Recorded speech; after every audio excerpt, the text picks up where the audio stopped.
Okay, guys, we are live. Just got to give the stream 1 second to breathe here. Just make sure everything is stable all across the YouTube platform. Make sure that audio is all good. Make sure video is all good. All right, guys. Welcome in, everyone, to this breaking news Denver Broncos Syndicate live stream. I am your host, Gage Madrid. Just a few minutes ago, maybe a little under a half hour ago, it was announced that the Denver Broncos have parted ways with head coach Nathaniel Hackett following their embarrassing 51-14 blowout loss to the Los Angeles Rams. Now, we all knew that this was coming at some point or another. We all knew that Nathaniel Hackett was not bound to last the entire season. Now, I do believe that it's a little bit shocking that this move was made now, but it's explained a little bit more as to why in the statement released by Broncos CEO and owner Greg Penner, son-in-law of Rob Walton, who's really just a big financial backer of this project. This is really Greg Penner and Kerry Walton Penner's team to run. So I'm going to go ahead and read this statement to you guys. On behalf of our ownership and organization, I want to thank Nathaniel Hackett for his dedication as head coach of the Denver Broncos. We sincerely appreciate Nathaniel's efforts and wish him and his family all the best in the future. Following extensive conversations with George and our ownership group, we determined a new direction would be Following extensive conversations with George and our ownership group, we determined a new direction would ultimately be in the best interest of the Broncos. This change was made now out of respect for everyone involved and allows us to immediately begin the search for a new head coach. We recognize and appreciate this organization's championship history, and we understand we have not met that standard. Our fans deserve much better, and I cannot say enough about their loyalty during such a challenging stretch for our team. Moving forward, we will carefully evaluate every aspect of our football operations and make whatever changes are necessary to restore this franchise's winning tradition. I will lead our head coaching search with the support of our ownership group and George. Who I have confidence in as our general manager. As we begin the process of selecting our next head coach, we remain focused on playing competitive football to finish the season on a positive note. Now, it is yet to be announced who will take over as the Broncos interim head coach. I actually kind of keeping tabs on Twitter here to see if Mike Klis or anybody announces that, but this is actually a tweet right here I want to talk about, and this is something that I agree with that Mike Klis has tweeted. This move indicates that Penner believes Russell Wilson can be fixed. Wilson was a top 10 rated QB 9 of his first 10 years in Seattle, 14th in exception. He's 29th now. Next head coach likely to have previous head coach experience and will be all about fixing Russ. We got the Gridiron Blitz, Derek in the house, the brainchild of the Syndicate brand, Sean Payton, he says. That's a possibility. However, it's probably a little bit more towards the bottom of the list. The Broncos just don't have the draft capital that would be necessary to trade to give Sean Payton, in my opinion. So that's probably towards the bottom of the list. I'd look more towards somebody like Dan Quinn, Frank Reich. I'm thinking probably more Frank Reich than Dan Quinn just because he's an offensive mind, but those are some potential options there. Meanwhile, sorry guys, my nose is all congested. Broncos interview list last year, Nathaniel Hackett, Rams offensive coordinator Kevin O'Connell, we all see how he's doing over there in Minnesota.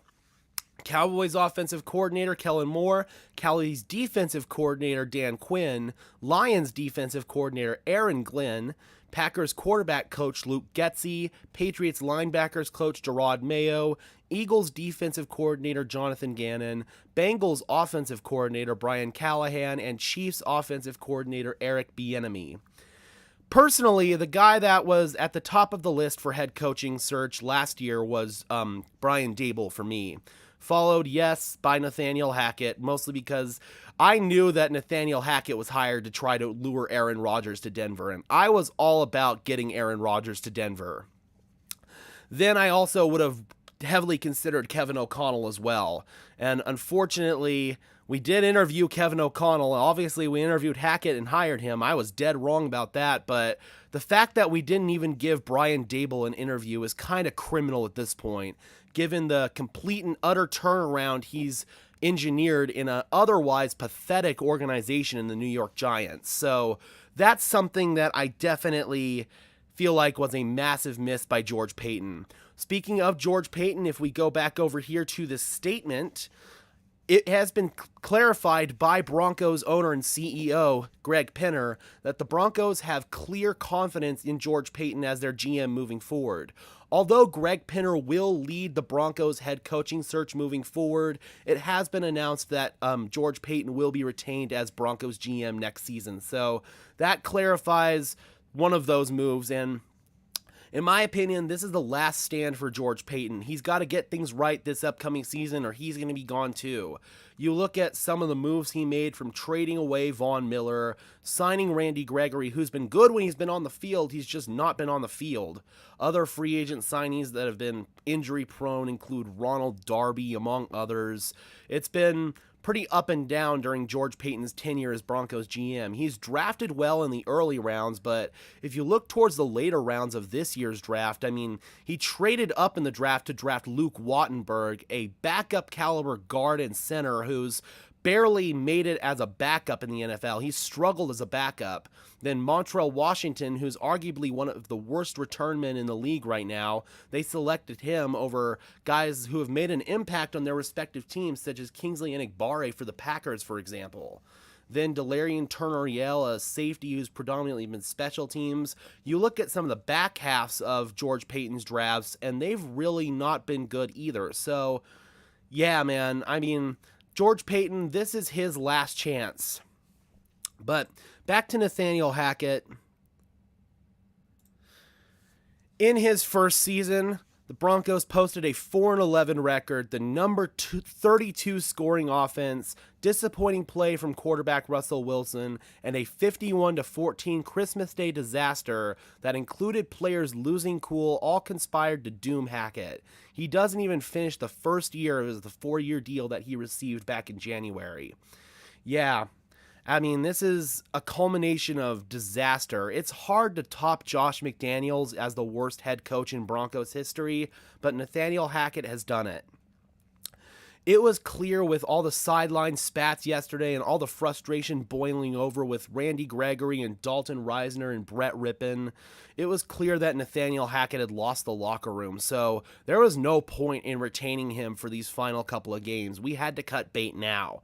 We got the NFL kid in the house. Congrats. Thank you very much.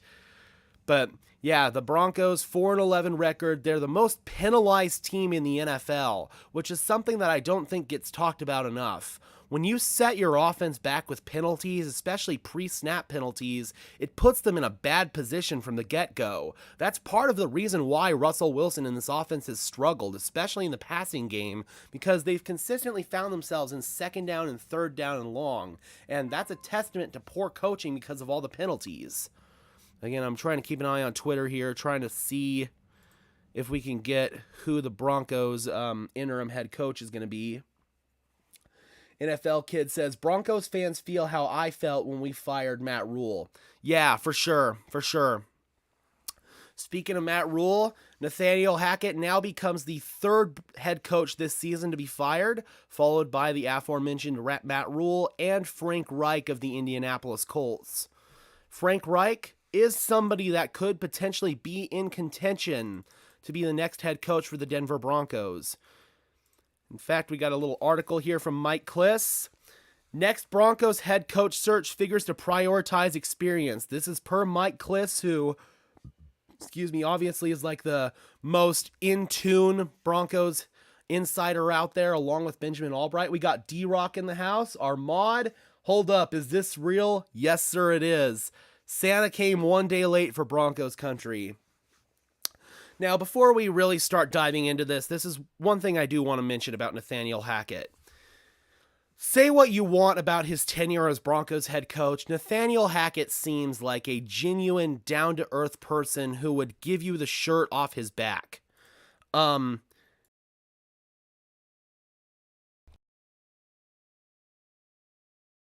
They have not named an interim yet. I'm keeping tabs on that. But anyway, back on Nathaniel Hackett. He's a good person. And at the end of the day, he's a man who's got a family, and he was just fired from his job the day after Christmas. You got to imagine what he's going through, just the human element of this. So you can say what you want about Nathaniel Hackett's poor coaching. Trust me, I've said plenty about it. But at the same time, you can't go about and start personally attacking Nathaniel Hackett during all this. Again, he seems like a genuine down-to-earth person. So yeah, man, that just keep that in mind when you go about saying stuff about Nathaniel Hackett today. He's definitely going through a hard time right now. But anyway, moving forward for the Denver Broncos, if we are going to look at some of the list for the next head coach, Mike Klis says the next Broncos head coach search figures to prioritize experience. Candidate, God. Fired Matt Patricia the day after Thanksgiving in 2020. They did. That is the rough reality of this business. Don't get me wrong, both coaches deserve to be fired. But again, the timing of it sometimes can be rough. Alex is that guy in the house? Absolutely. Absolutely. All respects to Hackett, but this needed to happen. I could not agree more. So let's read through this Klis article, shall we? So the first guy that he named was Jim Harbaugh, obviously the head coach of the University of Michigan.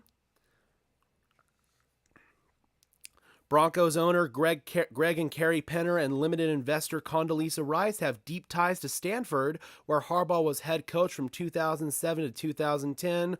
Harbaugh inherited a 1-11 Cardinal program and turned it into a 12-1 Orange Bowl winning fourth-ranked team in the nation in his fourth season. Then, of course, he went on to be the head coach of the San Francisco 49ers, where he took them to the Super Bowl and got high-level play out of both Alex Smith and Colin Kaepernick. Unfortunately, some clashes with the 49ers front office ultimately led him to leave that job and accept the head coach at Michigan, and that's where he's been ever since. So it's going to take a lot to lure Jim Harbaugh out of college, because he's got a really good thing going there in Michigan. But I do believe that the right situation in the NFL could call him out of college for sure. Next guy named is Dan Quinn, Cowboys defensive coordinator, somebody who George Payton has ties to. Russell Wilson also has ties to him as well from their time in Seattle. And that was somebody that the Broncos did interview for the position last year. He was probably the second choice on their list. We got I'm not sure how to say that. I'm sorry. Feel bad for Hackett as a human being. Wished him to succeed, but shit happens. Nothing but wish him the best, and let's move on. I agree. Absolutely. But anyway, Dan Quinn, former Atlanta Falcons head coach, he's done a phenomenal job these past two seasons turning around this Dallas defense. They went from one of the worst units when he got there to one of the best units. Dan Quinn is definitely a polarizing figure amongst Broncos country. There are some that definitely want him as our next head coach, and then there are some that feel that his failures in Atlanta were kind of a red flag for his potential future as a head coach moving forward. Don't get me wrong, it's the Falcons organization that was also a big part of the failures over there, but at the same time, Dan Quinn was a major contributor in the way he handled some of his coaching decisions, his inability to find an offensive coordinator after Kyle Shanahan left. That's a big red flag, as Dan Quinn would be a defensive-minded head coach, and if he were to bring in some star offensive coordinator and they left at some point to become a head coach, we'd have to really consider what Dan Quinn would do to replace that moving forward. His track record again shows that he's struggled to find. It has shown that he's struggled to find replacements at offensive coordinators. So I definitely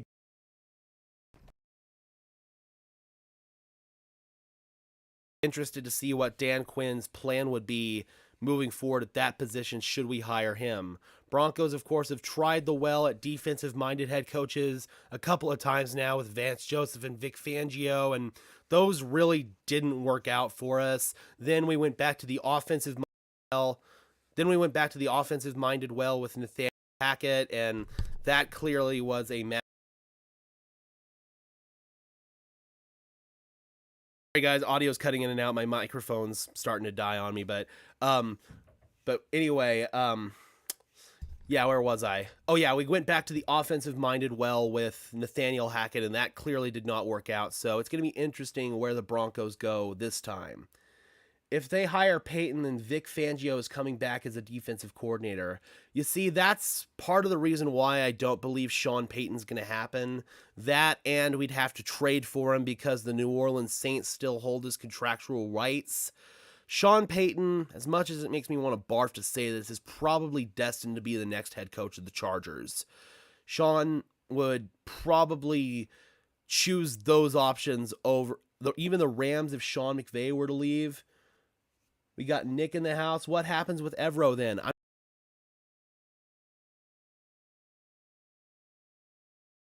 Not likely.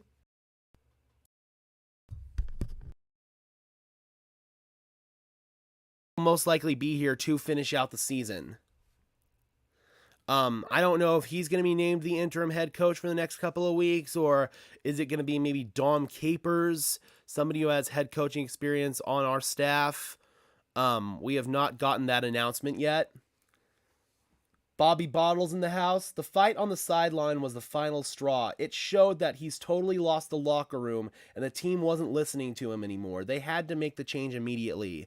Absolutely. I was saying that same thing earlier. It was a complete and utter disaster yesterday. We saw Randy Gregory lose his cool. Mike Purcell lost his cool. Yeah, we saw those sideline spats there. It was ugly. Then the Dalton Reisner, Brett Rippon dust up. That was a culmination of all the ugliness and all the drama that's gone on in the locker room this season, all the stuff with Russell Wilson. It was very clear that this locker room is lost and the change needed to be made now. So the offseason will be a fire sale. You know, I think that there's going to be a strong argument made by George Payton and Greg Penner to keep Ejiro Evero around as defensive coordinator just because of how good of a job he's done, quite frankly. So I think that that might be one guy who has the potential to stick around next year. Aside from that, though, yeah, I think it might be a complete fire sale on the coaching staff.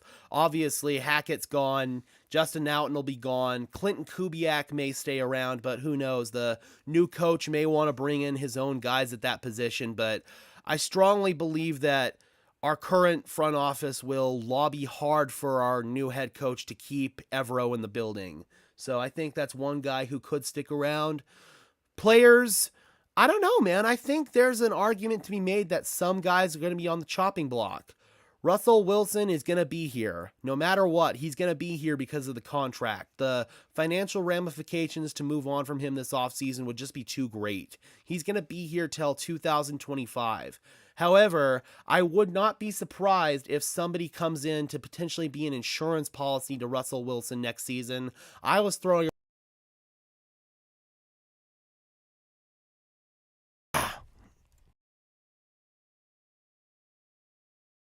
around the name Jacoby Brissett, actually, because he's somebody who could be a solid insurance policy for Russ, but not exactly be a direct threat. We got Mark, Steelersation Australia in the house, also the host of Pittsburgh Steelers Syndicate. Thank you for tuning in, Mark. Says good eye, mates.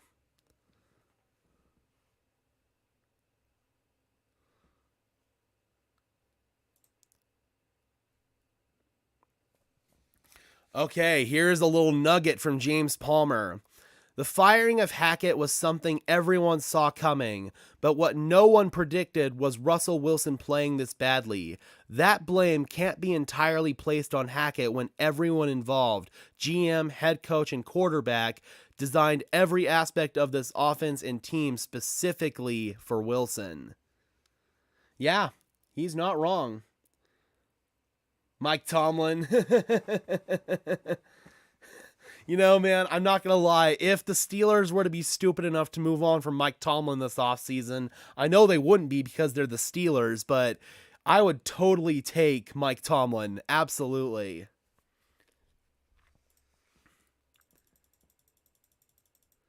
But I think that's a pretty big nugget right there.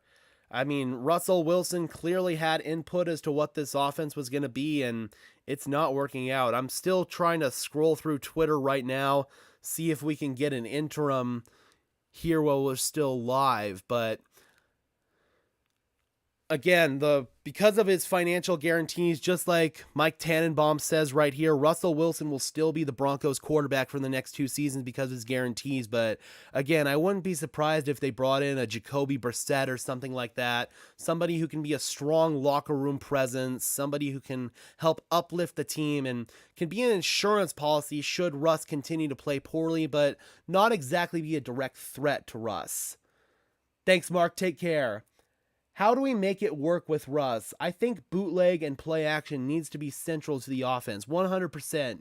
You need to get Russ on the move outside the pocket because that's where he's shown that he's been at his best this season. Russ has never been and will never be a true drop back pocket passer in the NFL. He can't see over the middle of the field because of his height deficiencies. So that's one thing that takes away almost half the field from Russ essentially. He's a lot more effective as a quarterback when you move him out, take away half the field from his reads essentially, give him some high-low reads, make things easy for him. And that all starts with the play action in the bootleg game. But at the same time, you can't establish the play action in the bootleg game when you don't have an effective run game. Once again, yesterday, the Broncos struggled to run the ball. Granted, it was partially due to the fact that they were down by multiple scores, but at the same time, man, when you can't run the football, your play action game's not going to be successful, obviously. The Broncos have not had the personnel up until late in the season, really, to run the football. Now that we've cut ties with Melvin Gordon and established a clear personnel in the run game with Marlon Mack and Latavius Murray, that's certainly been a nice step forward. Hopefully we'll get Javonte Williams back to 100% next year, but unfortunately that's no guarantee given the fact that he's coming off of a severe multi-ligament knee injury. So hopefully, again, we can. And the other equation for the offense, for the running game, of course, is the offensive line. The Broncos desperately need to retool their offensive line. Garrett Bowles is coming off a season-ending injury. Lloyd Cushenberry, he's been injured and basically benched for Graham Glasgow, and Glasgow's been no world beater in his own right at the center position. Then, of course, Dalton Reisner is going to be a free agent this offseason. I don't believe the Broncos are going to bring him back. Quinn Miners has really been our only stable force on the offensive line. It was good to see him back in the mix yesterday after he suffered a scary eye injury against the Arizona Cardinals. And then, of course, there's our revolving door at right tackle. People talk about the Broncos' revolving door at quarterback, but ever since in 2014, when the Broncos moved Orlando Franklin from right tackle to left guard, we have now started over 20 different players at right tackle. That's unacceptable. At least 20 different players have started one game for the Broncos at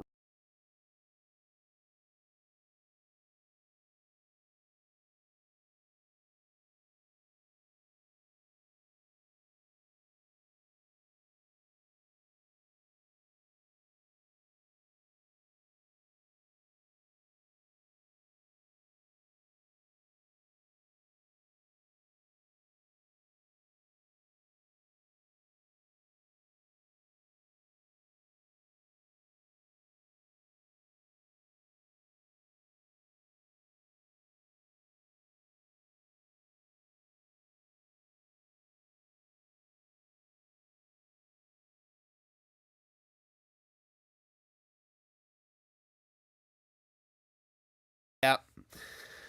I need to go and get a new microphone. Probably my birthday present. My birthday is New Year's Eve, so I'll probably ask for a new microphone for my birthday present.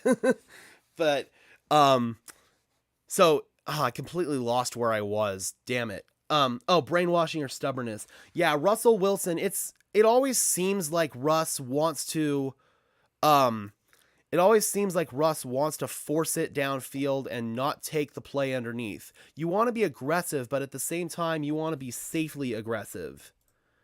Okay, now we've got audio. We're good. Um, yeah, there were several times yesterday where Tony Romo pointed it out. He had a throw underneath that he could have taken on two of his interceptions.